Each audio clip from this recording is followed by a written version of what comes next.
and Drug Administration. You know why? Because food, like drugs, you put in your body, and then it reacts differently. Making food and drugs cousins, not enemies. We don't really like to look at it that way, but it's true. And sugar is a problem in this country, for sure. Absolutely. I think a lot of times we're out here blaming red meat for what a 64-ounce soda did. Right? I think a lot of times we're out there doing that. So I would agree, and sugar is addictive, for sure. Absolutely. It's what I've said about people. If your children are overeating like that, I did. It's not for sure an indication that something's going on with your kid, but it absolutely can be. It cannot just, it could be, it's just not kids being kids. It could be, I don't know. I want to numb this pain. And so the Twinkie will do it because I don't know about whiskey yet. I don't know about cocaine yet. I don't know about heroin and fentanyl yet.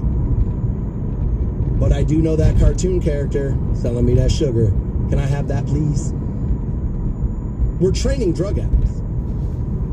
Not everybody, but in certain situations, and I'm going to guess a lot of them, that's what you're saying. It's not everybody overeats just because stuff tastes good. We're eating through pain. Plenty of adults do that. I've told you I'm addicted to food for sure. If I get great news at work, like we just put in a great ratings period, the whole station, I mean, the station just slayed. Thank you, by the way. And I did very well. What do you think we did? We went out for dinner to celebrate. If something bad, if I lose my job today, the first thing I'm going to want to do is eat something to kind of just, I'll get through the day and all right, I deserve sugar now. My life's going to suck for a while. Sugar. So that's for sure addictive. It's tough when you start talking about things you need to have because food is a necessity. Now, double cheeseburgers are not. I remember saying this during COVID. Like people kept saying, oh, you know, essential, essential, essential. And I said, well, food's essential, but chalupas aren't. You know what I mean? Like that's not essential. And I remember saying, it's like, guys, those places aren't open because food's essential. They're open because of how many people work there and how many people rely on it to eat every day. Like that's not... Yeah, food's essential. It's like, yeah, yes it is, but you know, Doritos Los Tacos aren't, which they're delicious. Absolutely, right? Another one people talk about a lot, and this is very normalized. Coffee. I'm addicted. I don't know how many cups this morning I've had. I have very nice listeners who have sent me more than a couple of coffee mugs here. And that's a 20-ounce mug there that I'm using right now. Thank you again, Ted. I'm pretty sure I filled that thing 6 times this morning, maybe. I once upon a time switched to tea. I was like, I need to get off this coffee. And then, I don't know what happened. I had 1 cup of coffee and I'm right back in it. They'll tell you coffee doesn't make you energized, doesn't keep you awake, doesn't do any of that stuff. That really what you're addicted to is just, you know, the caffeine in your body and the taste of it. That's for sure true. Even when I don't work, if I wake up Saturday, when I wake up Saturday morning, and I'll wake up about 4:45 Saturday morning. And I already make sure that coffee's made before I wake up. And the first thing I do, right in the kitchen, I think, give it to me, man. That lifeblood. That is addictive for sure. Absolutely. Why do you think all those coffee shops pop up on every street corner in America? It's because they're selling you drugs, baby. and they know you're coming. So yeah, coffee's pretty normalized because nobody even looks at you as crazy for it. And by the way, if you tell anybody, by the way, that, hey man, that addiction that you have to that coffee and spending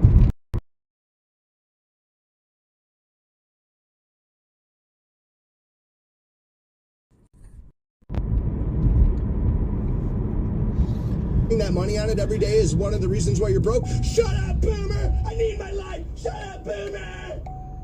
Everybody freaks out and gets really defensive. You know, like an addict. They get really defensive over their behavior. The phone's a good one. Going back to the phone. A lot of people saying technology, the phone. I believe I have put my finger on where society went dead wrong. Now, I always think that. So maybe I don't have it. But here's what I'm going to tell you. Internet on the go is where we screwed up. Access to the internet, I think, could have been great. Modems and dial-up take you 20 minutes to get on. I have been sitting in this chair too long. I need to get away from this thing. But see, we put internet in your hand. So now you can look at it in the store in line, in bed when you should be talking to your partner, in the meeting when you should be listening to your boss instead of making bets. Internet on the go, I think we're going to look back at that as society and be like, well, it was convenient and it was fun, but man, did it do a lot of negative things out there. It disrupted too many industries. It brought too many things crumbling down to its knees. I think we are going to look back at that as a where the water broke moment. I could be wrong. I'm hearing a lot about gambling. Tammy says this. She texted that in 330-450-7625. Gambling's pretty normalized. Well, I don't think it's the most normalized addiction in society today, Tammy, just because we've just now made it legal in most places. But I think it's on the rise. I don't think it's the number one most normalized addiction in society yet. I do think it's on the rise. As more and more people are gambling because of the apps. We're hearing that the Browns want to put a dome up, and like people are already saying, tap into the marijuana, tap into the gambling. That's where the money's going to come from. And so we'll see if that ends up what's happening there. But people are making those suggestions already. I read an article, I think, by Jason Lloyd at The Athletic on that yesterday. And he's probably not wrong. There's probably decent areas to go and try to get that money to do that, right? And so I think those things are becoming more and more normalized as more TV spots, more radio spots. And, you know, full disclosure, I advertise one of those places. And I use that place. Absolutely, I do.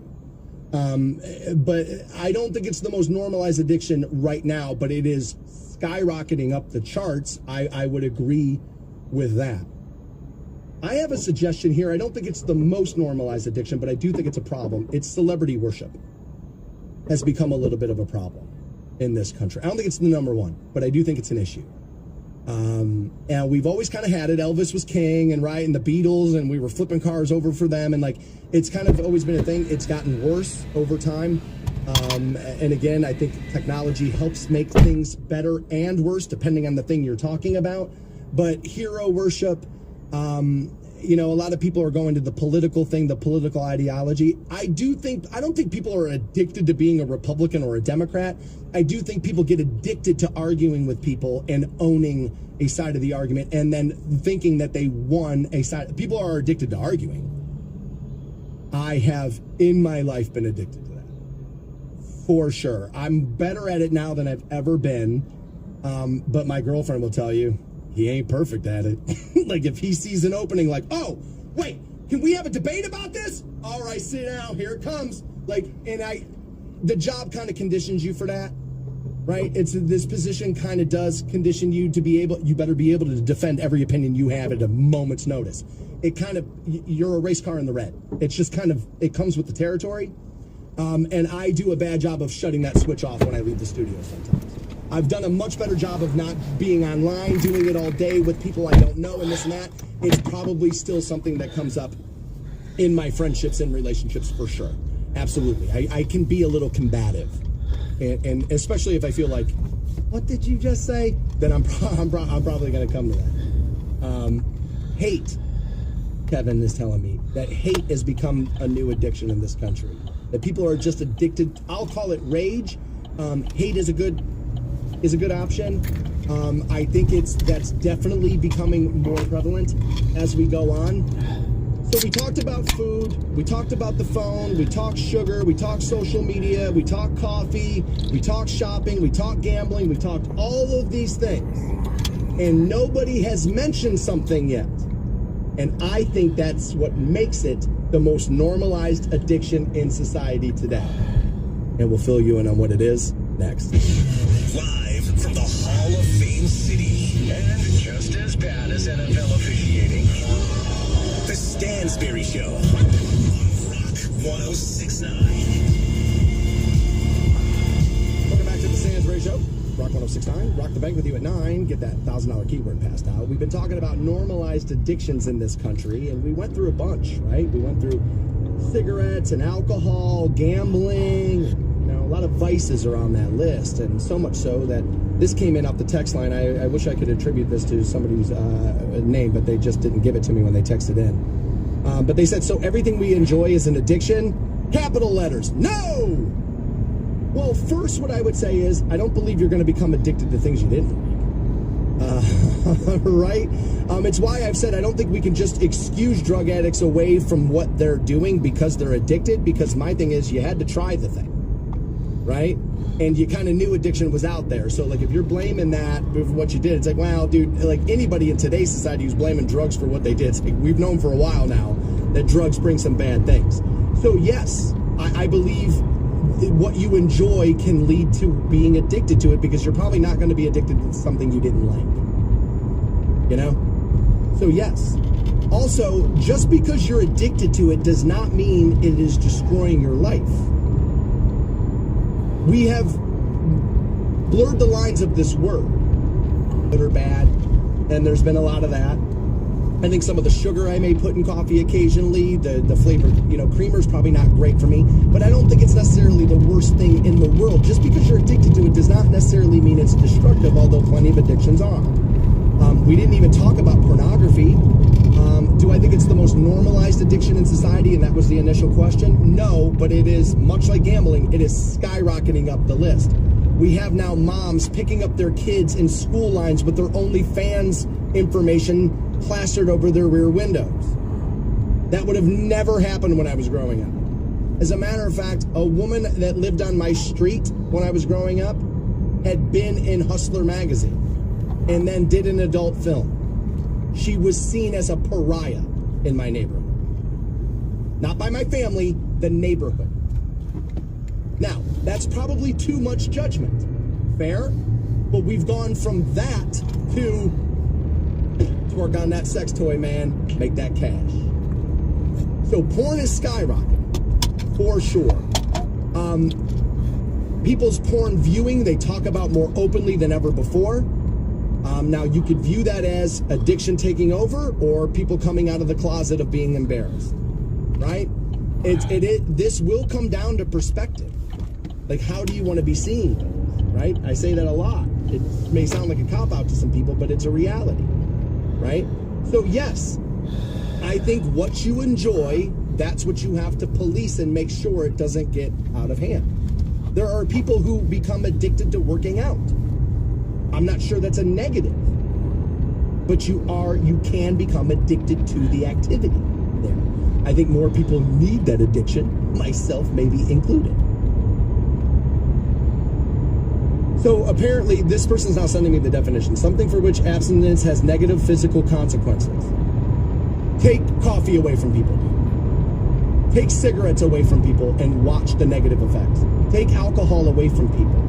Take porn away from somebody who's addicted. You will see the reaction. This is the thing. We don't see these reactions because we don't limit these things from people. Your friend never comes to you and taps you on the shoulder to talk to you about your problematic coffee drinking. But if Billy drinks too much whiskey, we might have to sit Bill down, man. Might be time to tell Bill he's an alcoholic. That third DUI, it's probably time to tell Bill you need to get it together, my man.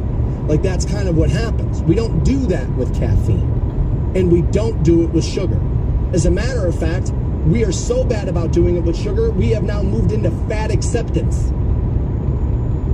Where now you're intolerant if you tell people, like, man, I gotta be honest with you, I don't think this is gonna be great for you.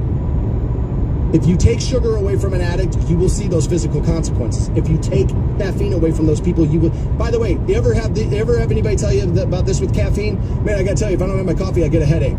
Yeah, that's your body saying, give me my goddamn. That makes it react differently. You can become addicted too.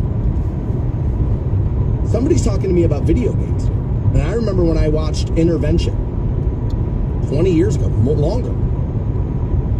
They did an intervention for a kid addicted to video games. I was like, we're getting a little carried away with the addiction thing here, right? But then I moved to Oregon and I met a kid who flunked out of West Virginia University because he was playing too much, I think it was World of Warcraft. Was he addicted to it, or did he just not have the dedication to turn the game off and go to class? Well, that's where we get into a little bit of a debate, doesn't it?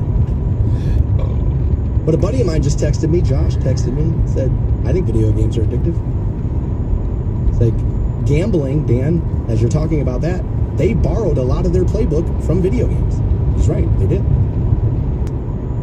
I think if the things we're talking about, if I took them away from people, you would see a negative reaction. Talk to somebody about their porn viewing. You know what they're going to tell you? Well, I mean, I watch it, but I could stop if I wanted to. I don't need it, I just kind of like it. Is that right? Anytime you're telling yourself, I need to do a better job at not consuming this, watching this, drinking that, eating this, and you don't follow through with it, guess what, baby? Welcome to the addiction. Nobody escapes the addict gene. Nobody escapes the addict gene. No one. It has come for all of us. We still, by the way, have not talked about a major addiction in this country that's completely normalized, and nobody's mentioned it, which of course makes it the number one thing on the list. And I know I said I would before, but I'll get you your $1,000 Rock the Bank keyword, and then I'll tell you what the number one addiction in this country is right now. Give Stansberry a piece of your mind. Use the talkback feature on the iHeartRadio app and let him know just how wrong he is. It's just wrong. The Stansberry Show on Rock 106.9. 330-450-7625 to send a text. And plenty of you have done that. Thank you, by the way. We were talking about normalized addictions in the country, and Tammy asked me this question. I'm sorry, it was Paige, actually, who asked me this question. I apologize on that. But she said, is sleep an addiction? I said, well, you need it. Like, without it, you die. Now, people can get a little too lazy, and they can be obsessed with sleeping a little too often. Depression's going to lead is going to lead the race in that. I can tell you, as a person who deals with some depression from time to time, I normally know when it's happening.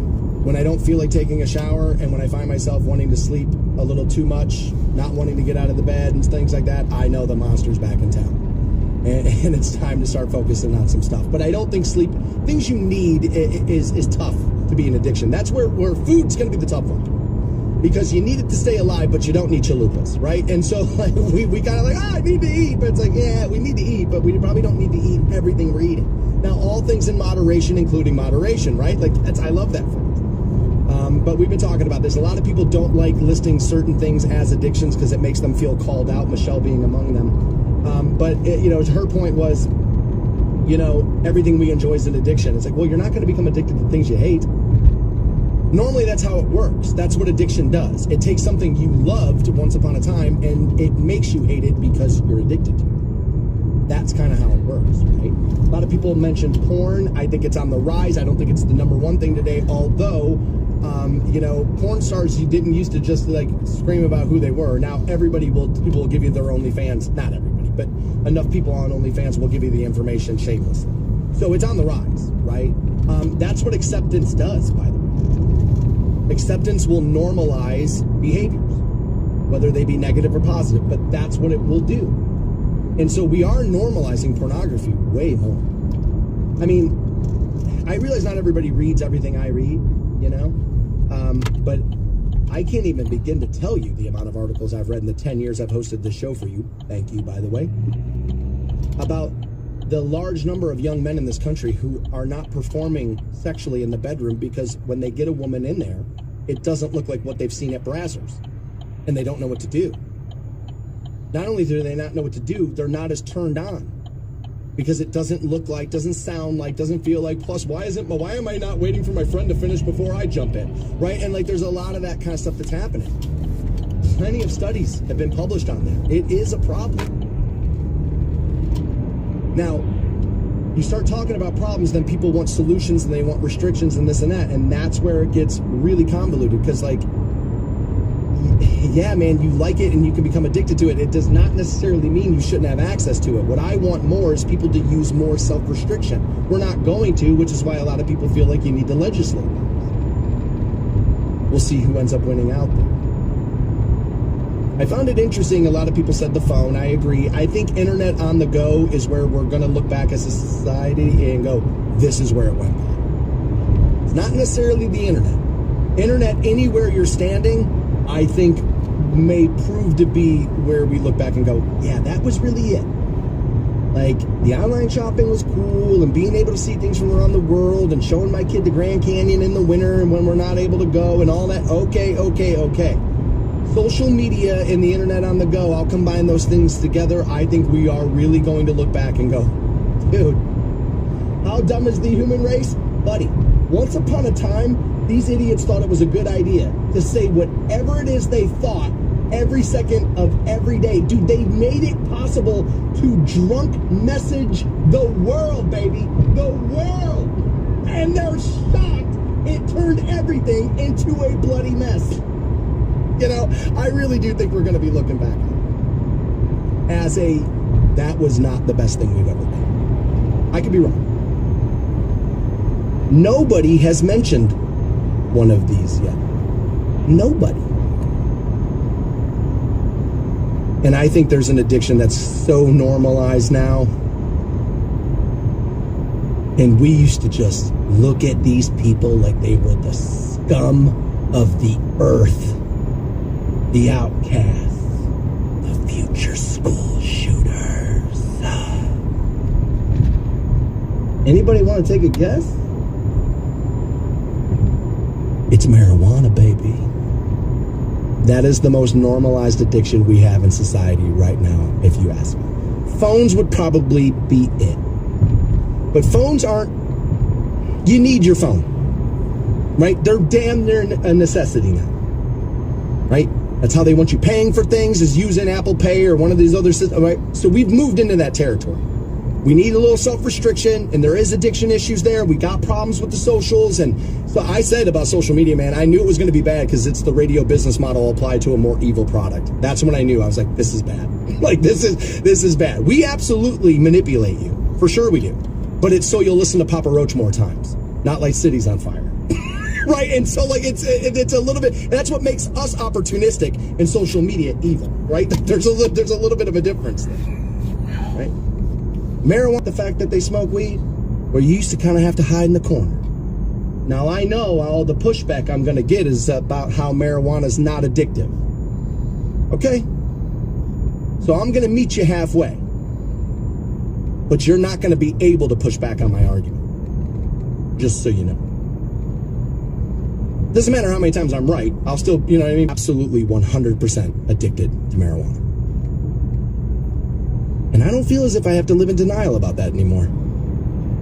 I can be honest about it. Not necessarily with you, but with me. People will tell you it can't be addictive. You tell me the differences between caffeine and THC, and why you think caffeine's addictive and THC is not. You ingest the thing, it courses through your blood, goes through the body, and then makes you feel completely different. I'm sorry? How is one of those things addictive and the other one isn't? Is it because you don't want to admit that you're addicted to marijuana? I think that might be it. Last time I moved, I ended up moving some furniture around in a bedroom I never really used all that much. I found like 4 empty baggies in that room. And I just started to laugh. I was like, hey, look at this activity I got in my life that's not addicting. You ever make deals with yourself about marijuana? I'm going to see how long I can go. I'm not going to call the guy. And then you roll that last joint of weed you got and think to yourself, nah, calling right now.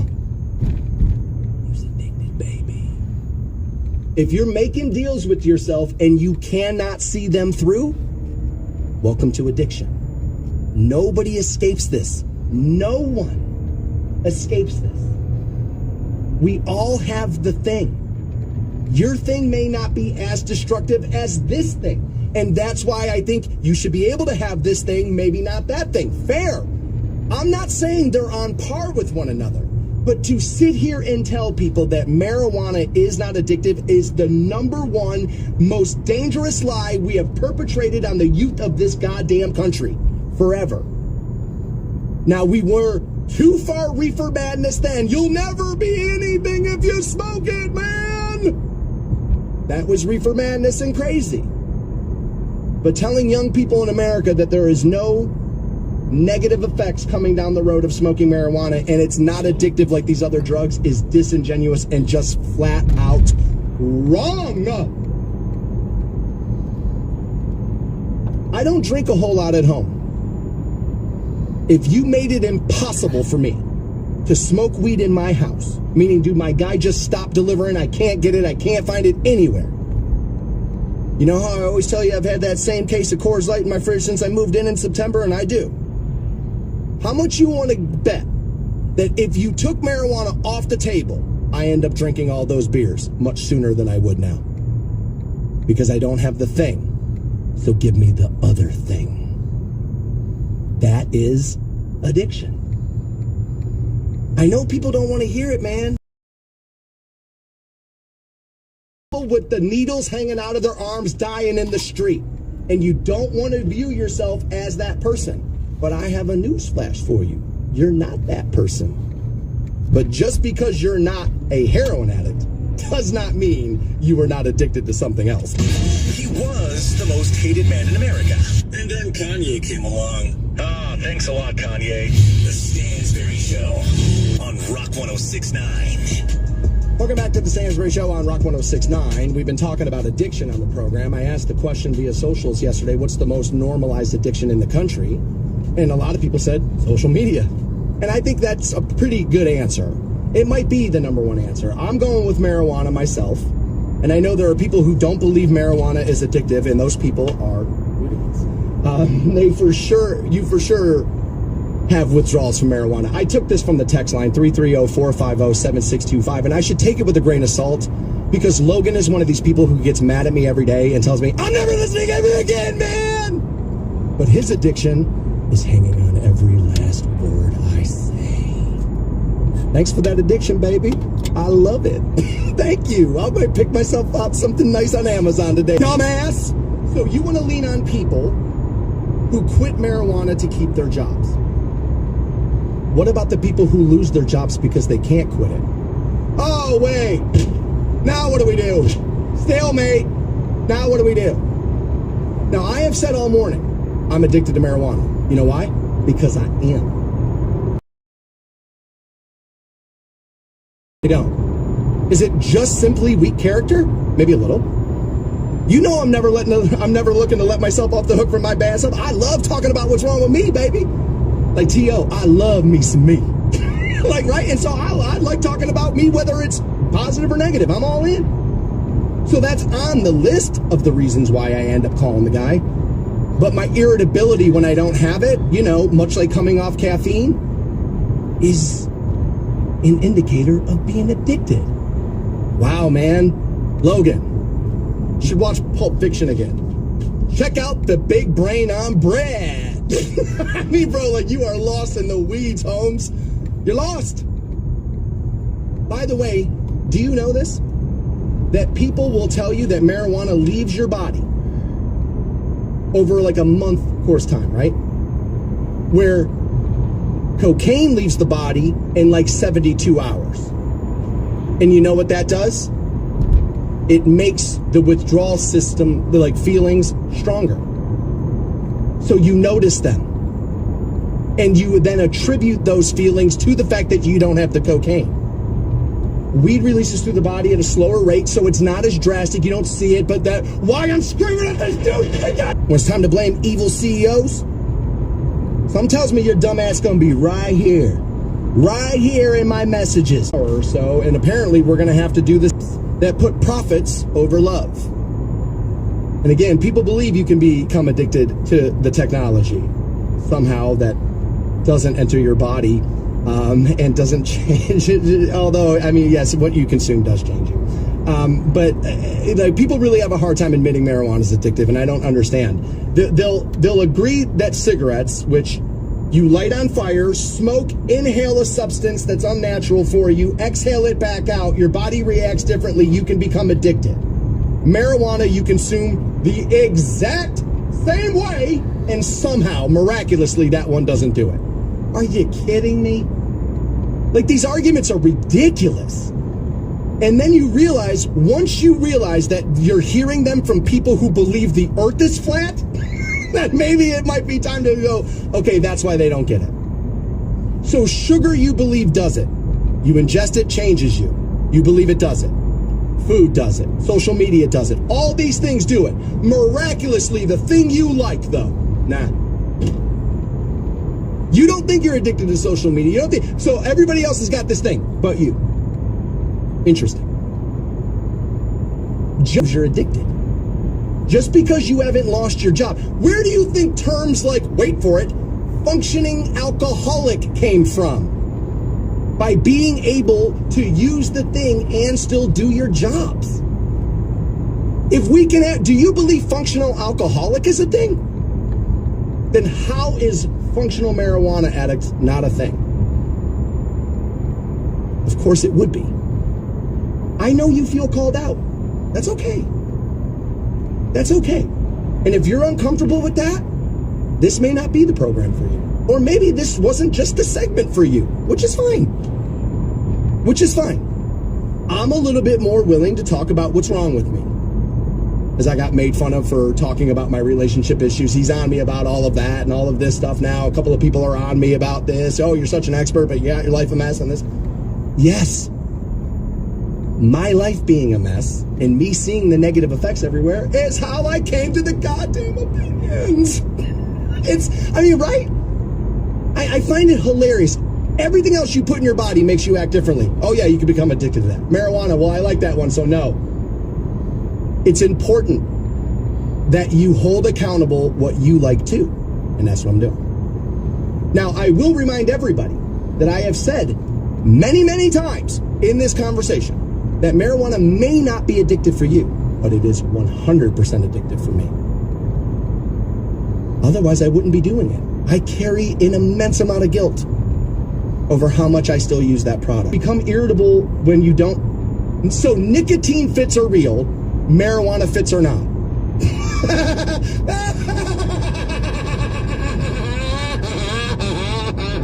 I need to get writers that damn funny.